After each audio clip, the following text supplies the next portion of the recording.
Hi everyone, welcome back to my classroom. Working capital turnover ratio. Activity ratios ആണ് നമ്മൾ പഠിച്ചുകൊണ്ടിരിക്കുന്നത്. ഇതിൽ stock turnover ratio, debtors turnover ratio, creditors turnover ratio നമ്മൾ cover ചെയ്ത് കഴിഞ്ഞു. Next one is capital turnover ratio. എന്താണ് capital turnover ratio? എന്തിനാണത് calculate ചെയ്യുന്നത്? ഏത് റേഷ്യോ ഏതാണ് അതിനകത്ത് സ്റ്റാൻഡേർഡായിട്ട് അസ്യൂം ചെയ്യുന്നത് അല്ലെങ്കിൽ സ്റ്റാൻഡേർഡായിട്ട് കൺസിഡർ ചെയ്യുന്നത്? എന്താണ് അതിൻ്റെ ഇക്വേഷൻ? അതൊക്കെയാണ് നമ്മൾ പഠിക്കാൻ പോകുന്നത്. Working capital ratio shows the relationship between net sales and working capital. This ratio shows number of times working capital is turned over in a stated period. Working capital turnover ratio reflects the extent to which a business is operating on a small amount of working capital in relation to sales. This ratio calculated by the following formula, that means net sales divided by net working capital. Net working capital, that means excess of current asset over current liability. That means the equation is net working capital is equal to current asset minus current liability. അപ്പോൾ working capital ratio നമ്മൾ find out ചെയ്യുന്നത് എന്തിനാന്ന് വെച്ചാൽ എത്രത്തോളം നന്നായി working capital firm utilise ചെയ്യുന്നുണ്ട് എന്നുള്ളത് അറിയാനാണ്. വർക്കിംഗ് ക്യാപിറ്റൽ യൂസ് ചെയ്തുകൊണ്ട് സെയിൽസ് ടേൺ ഓവർ എത്രത്തോളം ജനറേറ്റ് ചെയ്യുന്നുണ്ട്, സെയിൽസിലൂടെ എത്രത്തോളം ഏർണിങ്സ് ജനറേറ്റ് ചെയ്യാൻ പറ്റുന്നുണ്ട് by using working capital. Working capital ഉപയോഗിച്ചുകൊണ്ട് സെയിൽസിൽ നിന്ന് എത്രത്തോളം റിട്ടേൺ ഏൺ ചെയ്യാൻ പറ്റുന്നുണ്ട്, ഇതൊക്കെ അറിയാനാണ് വർക്കിംഗ് ക്യാപിറ്റൽ റേഷ്യോ ചെയ്യുന്നത്. അപ്പോൾ net sales divided by net working capital എന്നാണ് ഇക്വേഷൻ. നെറ്റ് സെയിൽസ് എങ്ങനെയാണ് കണ്ടുപിടിക്കുക? Total sales minus sales return. Total സെയിൽസിൽ നിന്ന് സെയിൽസ് റിട്ടേൺ ലെസ് ചെയ്യുമ്പോഴാണ് നെറ്റ് സെയിൽസ് കിട്ടുക. Okay, then how to find out working capital? Current asset minus current liability. Okay അല്ലേ? Current asset minus current liability. അപ്പോൾ ഈ equation വെച്ചുകൊണ്ടാണ് നമ്മൾ എന്ത് ഫൈൻഡ് ഔട്ട് ചെയ്യുക? Working capital ratio find out ചെയ്യുന്നത്. ഇനി വർക്കിംഗ് ക്യാപിറ്റൽ റേഷ്യോൻ്റെ കോമ്പോണൻസ് ഏതൊക്കെയാണെന്ന് ചോദിച്ചാൽ ഏതൊക്കെയാണ് പറയേണ്ടത്? ഈ ഇക്വേഷനിൽ തന്നത് തന്നെയാണ് എന്ത് കോമ്പോണൻസ് അല്ലേ? ഏതാണ് കോമ്പോണൻസ് എന്ന് പറയുന്നത്?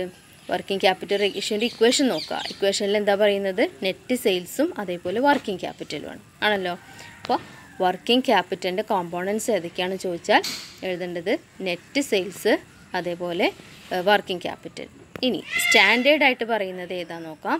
7 to 8 ടൈംസ് കിട്ടിക്കഴിഞ്ഞാൽ standard working capital turn over ratio ഏതാണെന്ന് ചോദിച്ചു കഴിഞ്ഞാൽ 7 to 8 എന്ന് പറയാം. 7 to 8 ടൈംസ് കിട്ടിക്കഴിഞ്ഞാൽ ഓക്കെയാണ്, കമ്പനി സാറ്റിസ്ഫൈഡ് ആണ്, നല്ല രീതിയിൽ എന്തുപയോഗിക്കുന്നുണ്ട്? വർക്കിംഗ് ക്യാപിറ്റൽ യൂസ് ചെയ്യുന്നുണ്ട്. What is the significance of working capital turn over ratio? This ratio indicates how effectively working capital is utilized. എത്രത്തോളം നന്നായിട്ടാണ് വർക്കിംഗ് ക്യാപിറ്റൽ ഉപയോഗിക്കുന്നത്, അതിന് വേണ്ടിയിട്ടാണ് നമ്മൾ working capital ratio turn over ratio find out ചെയ്യുന്നത്. അതുകൊണ്ട് തന്നെ അതിൻ്റെ പ്രാധാന്യം സിഗ്നിഫിക്കൻസ് ചോദിച്ചു കഴിഞ്ഞാൽ നമ്മൾ എന്ത് പറയണം? എത്രത്തോളം നന്നായിട്ട് യൂട്ടിലൈസ് ചെയ്യാൻ പറ്റുന്നുണ്ട് വർക്കിംഗ് ക്യാപിറ്റൽ എന്നുള്ളത് അറിയാനാണ് ഈ റേഷ്യോ യൂസ് ചെയ്യുന്നത്. ഇനി ഇൻ്റർപ്രിട്ടേഷൻ എഴുതുമ്പോൾ നമ്മൾ എങ്ങനെയാണ് എഴുതേണ്ടത്?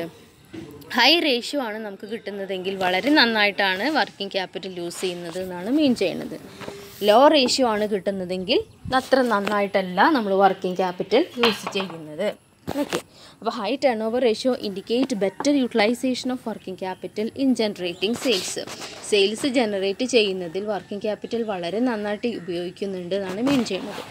Law ratio indicate under utilisation of working capital in generating sales.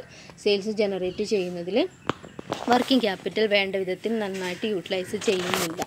Okay, ഇനി example. Calculate working capital turn over ratio from the following information. Particulars: cash 15,000, bills receivable 8,000, sundry debtors 35,000, stock 22,000, sundry creditors 40,000, cost of sales 2 lakh. ഇത്രയും informations നമുക്ക് തന്നിട്ടുണ്ട്. അപ്പോൾ question എഴുതിയെടുക്കുമ്പോൾ 1 by 1 ആയിട്ട് എന്ത് ചെയ്യുക? എഴുതിയെടുക്കുക. Cash current അസറ്റാണ് അല്ലേ? Bills receivable current asset, debtors current asset, stock current asset, ക്രെഡിറ്റേഴ്സോ കറൻറ്റ് ലയബിലിറ്റി. ഇവിടെ കോസ്റ്റ് ഓഫ് സെയിൽസ് ആണ് നമുക്ക് തന്നിട്ടുള്ളത്. കോസ്റ്റ് ഓഫ് സെയിൽസ് എന്ന് പറഞ്ഞാൽ CGS ആണ് അല്ലേ, ടോട്ടൽ കോസ്റ്റ് ആണ് അല്ലേ. അപ്പോൾ നമുക്ക് സെയിൽസ് തന്നിട്ടുണ്ടോ? ഇല്ല. അപ്പോൾ സെയിൽസ് തരാത്ത സിറ്റുവേഷനിൽ അപ്പോൾ നിങ്ങൾ ഈ പ്രോബ്ലം ചെയ്യുന്നതിന് മുന്നേ നോട്ട് എന്ന് പറഞ്ഞിട്ട് കൊടുക്കുക. എന്താണ് നോട്ട് എന്ന് പറഞ്ഞിട്ട് കൊടുക്കേണ്ടത്? Sometimes cost of sales is taken in place of sales. എന്താണ് നോട്ട് എന്ന് പറഞ്ഞിട്ട് കൊടുക്കേണ്ടത്? ചില കേസിൽ കോസ്റ്റ് ഓഫ് സെയിൽസ് ആണ് നമ്മൾ സെയിൽസിന് പകരമായിട്ട് എടുക്കുക. നെറ്റ് സെയിൽസിന് പകരമായിട്ട് കോസ്റ്റ് ഓഫ് സെയിൽസ് എടുക്കാം. ഓക്കെ, അപ്പോൾ നോട്ടിൽ എഴുതാം sometimes cost of sales is taken instead of സെയിൽസിന് പകരമായിട്ട് വേണമെങ്കിൽ നമുക്ക് കോസ്റ്റ് ഓഫ് സെയിൽസ് എടുക്കാം. ചില ക്വസ്റ്റ്യനിൽ നമുക്ക് സെയിൽസ് തന്നിട്ടുണ്ടാവില്ല, കോസ്റ്റ് ഓഫ് സെയിൽസ് ഉണ്ടാവും. അപ്പോൾ ഇനി എന്താ സെയിൽസ് കാൽക്കുലേറ്റ് ചെയ്യാൻ എന്ത് ചെയ്യണം എന്ന് വെച്ചിരിക്കേണ്ട, എന്ത് ചെയ്യാം, കോസ്റ്റ് ഓഫ് സെയിൽസ് വെച്ചിട്ട് നമുക്ക് working capital turn over ratio calculate ചെയ്യാവുന്നതാണ്. ഓക്കെ, അപ്പോൾ നമുക്ക് സൊല്യൂഷനിലോട്ട് പോവാം. What is the equation? Working capital turn over ratio is equal to cost of sales divided by net working capital. Cost of സെയിൽസിന് പകരം net sales use ചെയ്യാം. Then current asset ഏതൊക്കെയാണെന്നുള്ളത് നമ്മൾ പറഞ്ഞു കഴിഞ്ഞു. ഐറ്റംസിലെ എമൗണ്ട് എല്ലാം ആഡ് ചെയ്യുക. Cash, bills receivable, debtors, stock എല്ലാം നമ്മൾ ആഡ് ചെയ്ത് കഴിഞ്ഞാൽ നമുക്ക് കിട്ടുന്നത് 80,000 ആണ് കറണ്ട് അസറ്റ്. കറണ്ട് ലയബിലിറ്റി ഒരു ഐറ്റയിൽ 40,000. ഇനി വർക്കിംഗ് ക്യാപിറ്റൽ കാണണമെങ്കിൽ കറണ്ട് അസറ്റിൽ നിന്ന് കറണ്ട് ലയബിലിറ്റി ലെസ് ചെയ്യുക. 80,000 നിന്ന് 40 ലെസ് ചെയ്ത് കഴിഞ്ഞാൽ 40,000 കിട്ടും. Working capital turn over ratio is equal to cost of sales നമുക്ക് പ്രോബ്ലത്തിൽ തന്നിട്ടുള്ളത് 2 lakh ആണ്. 2 lakh ഡിവൈഡഡ് ബൈ 40,000 ആണ് net working capital. That means 5 എന്നാണ് നമുക്ക് ആൻസർ കിട്ടുന്നത്. 5 ടൈംസ് എന്ന് തന്നെ എഴുതണം. ടേൺ ഓവർ റേഷ്യോൻ്റെ ആൻസർ എപ്പോഴും ടൈംസിലാണ് എക്സ്പ്രസ് ചെയ്യുക. സോ ടൈംസ് എന്ന് തന്നെ എഴുതണം. ഓക്കെ, അപ്പോൾ നമ്മൾ സ്റ്റാൻഡേർഡ് 7 to 8 ആണ്, ഇതിൽ 5 വന്നിട്ടുള്ളൂ. അതിൻ്റെ അർത്ഥം എന്താണ്? അത്ര ബെറ്ററായിട്ട് യൂട്ടിലൈസ് ചെയ്യുന്നില്ല, അങ്ങോട്ട് എത്തിയിട്ടില്ല. 7 to 8 ഒക്കെ ആകുമ്പോൾ നല്ല സെയിൽസ് ടേൺ ഓവർ ഉണ്ടാക്കാൻ പറ്റും എന്നാണ് മീൻ ചെയ്യണത്. ഇതൊരു ആവറേജ് ലെവലിലാണ്, തീരെ കുറവുമല്ല കൂടുതലുമല്ല. അപ്പോൾ സെയിൽസ് ബെറ്ററായിട്ട് വർക്കിംഗ് ക്യാപിറ്റൽ ഇനിയും യൂസ് ചെയ്യേണ്ടതായിട്ടുണ്ട് സെയിൽസ് ജനറേറ്റ് ചെയ്യാനായിട്ട്. അതാണ് മീൻ ചെയ്യണത്. ഓക്കെ, അപ്പോൾ ആക്ടിവിറ്റി റേഷ്യോയിൽ നമ്മൾ ഇപ്പോൾ ഏതൊക്കെ കവർ ചെയ്തു? ഡെറ്റേഴ്സ് ടേൺ ഓവറും ക്രെഡിറ്റേഴ്സ് ടേൺ ഓവറും അതേപോലെ ഇൻവെൻട്രി അതായത് സ്റ്റോക്ക് ടേൺ ഓവറും വർക്കിംഗ് ക്യാപിറ്റൽ ടേൺ ഓവർ റേഷ്യോയും നമ്മൾ കവർ ചെയ്ത് കഴിഞ്ഞു. ഇതുപോലെ വേറൊരു റേഷ്യോ ആണ് fixed asset turn over ratio. Fixed asset turn over ratio എന്ന് പറഞ്ഞാൽ നമ്മൾ നേരത്തെ പറഞ്ഞത് എന്താണ്? സെയിൽസ് ജനറേറ്റ് ചെയ്യാൻ വർക്കിംഗ് ക്യാപിറ്റൽ എത്രത്തോളം യൂസ് ചെയ്യുന്നുണ്ടെന്ന് അറിയാനാണ് അല്ലേ. അപ്പോൾ fixed asset turn over ratio നമ്മൾ യൂസ് ചെയ്യുന്നത് എന്തിനാണെന്ന് വെച്ചാൽ സെയിൽസ് ജനറേറ്റ് ചെയ്യാൻ എത്രത്തോളം നന്നായിട്ട് നമ്മൾ ഫിക്സഡ് അസറ്റ് യൂട്ടിലൈസ് ചെയ്യുന്നുണ്ട് എന്നുള്ളത് അറിയാനായിട്ടാണ്. Okay, fixed assets turnover ratio measures the efficiency with which the firm is utilizing its investment in fixed assets such as land, building, plant and machinery, furniture, etc.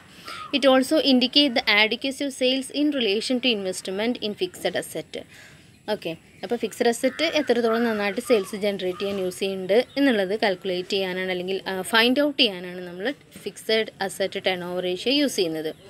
Equation എന്ന് പറയുന്നത് net sales divided by net fixed asset ആണ്. എങ്ങനെയാണ് net fixed asset കണ്ടുപിടിക്കുക? Fixed asset after depreciation less ചെയ്താലാണ് നമുക്ക് net fixed asset കിട്ടുന്നത്. Okay, total fixed അസറ്റിൽ നിന്ന് ടോട്ടൽ ഡിപ്രീസിയേഷൻ ലെസ് ചെയ്യാം.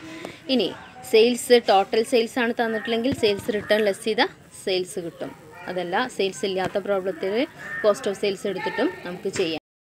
ഇവിടെയും നമ്മൾ note sometimes cost of sales is taken in place of sales. Cost of sales ആണ് ചില സമയത്ത് എടുക്കുക, ഇതിന് പകരം സെയിൽസിന് പകരം. ഓക്കെ അല്ലേ. ഇനി ഇവിടെ നമ്മൾ ഈ ഒരു ഗ്രാഫിൽ പറഞ്ഞിട്ടുണ്ട് high ratio indicate better utilisation of fixed asset, low ratio indicate inefficient utilisation of fixed asset. എന്ന് വെച്ചാൽ എന്താണ്? ആ ഒരു പിക്ചറിൽ തന്നെ നമുക്കിതിൻ്റെ മീനിങ്ങും കോമ്പോണൻസും ഒക്കെ ക്ലിയർ ആണ്. കോമ്പോണൻസ് പറഞ്ഞാൽ ഏതൊക്കെയാണ് വരിക? ഇക്വേഷനിൽ വരുന്ന 2 ഐറ്റമാണ് components. Net sales and net fixed asset are the main components of fixed asset turn over ratio അല്ലേ. ഇനി സിഗ്നിഫിക്കൻസ് എന്താണ്? സിഗ്നിഫിക്കൻസും നമ്മൾ ഓൾറെഡി പറഞ്ഞു കഴിഞ്ഞു മീനിങ് ഡിസ്കസ് ചെയ്യുന്ന സമയത്ത്. എത്രത്തോളം നന്നായിട്ട് ഫിക്സഡ് അസറ്റ് യൂസ് ചെയ്യുന്നുണ്ട് എന്നുള്ളത് അറിയാം. This ratio indicate how efficiently the fixed assets are utilised by the firm എത്രത്തോളം നന്നായിട്ട് ഫിക്സഡ് അസറ്റ് യൂസ് ചെയ്യുന്നുണ്ട് എന്നുള്ളത് മനസ്സിലാക്കാൻ വേണ്ടിയിട്ടാണ് fixed asset turn over ratio use ചെയ്യുന്നത്. ഓക്കെ. ഇനി fixed asset turn over ratio നമ്മൾ കാൽക്കുലേറ്റ് ചെയ്യുന്ന സമയത്ത് ശ്രദ്ധിക്കുക, സെയിൽസ് അല്ല തന്നിട്ടുള്ളത്, കോസ്റ്റ് ഓഫ് സെയിൽസ് ആണ് എങ്കിൽ എന്ത് ചെയ്താൽ മതി? കോസ്റ്റ് ഓഫ് സെയിൽസ് എടുത്തിട്ട് ചെയ്താൽ മതിയാവും. ഓക്കെ. അപ്പോൾ അതിനകത്ത് നമുക്ക് ഒരു പ്രോബ്ലം കൂടെ ചെയ്ത് നോക്കാം.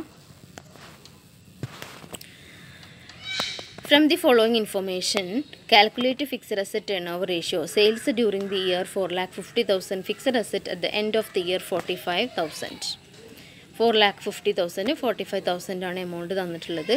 Fixed asset turn over ratio is equal to sales divided by fixed asset.